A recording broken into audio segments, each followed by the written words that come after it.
అందరికీ నమస్కారం అండి. అమావాస్య రోజు ఈ పనులు చేయకండి.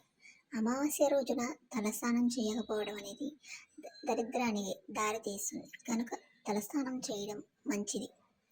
తలస్నానం చేయొచ్చు కానీ తలంటుకోరాదు. అమావాస్య రోజు కొత్త బట్టలు ధరించరాదు.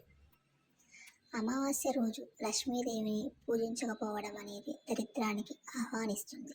కనుక అమావాస్య రోజుల్లో విశేషంగా లక్ష్మీ అమ్మవారిని పూజించడం చాలా మంచిది. అమావాస్య రోజున మూగ తల్లిదండ్రులు లేని వారు పెద్దల పేర్లు చెప్పి నీళ్లు వదలకపోవడం కూడా దరిద్రానికి కలిస్తుంది. ఈ రోజున పితృదేవతలకు నమస్కరించుకొని వారి అనుగ్రహం పొందాలి. అమావాస్య రోజున క్షవరం చేయించుకోవడం, గోర్లు కత్తిరించుకోవడం మంచిది కాదు.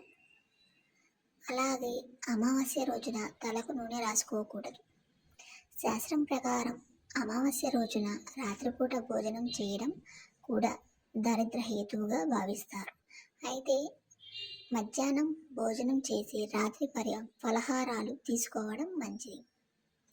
ఇలా గనక అమావాస్య రోజు చేస్తే లక్ష్మీదేవి మీ ఇంట కొలువై ఉంటుంది. Thanks for watching. Thank you. Please subscribe my channel. Thank you.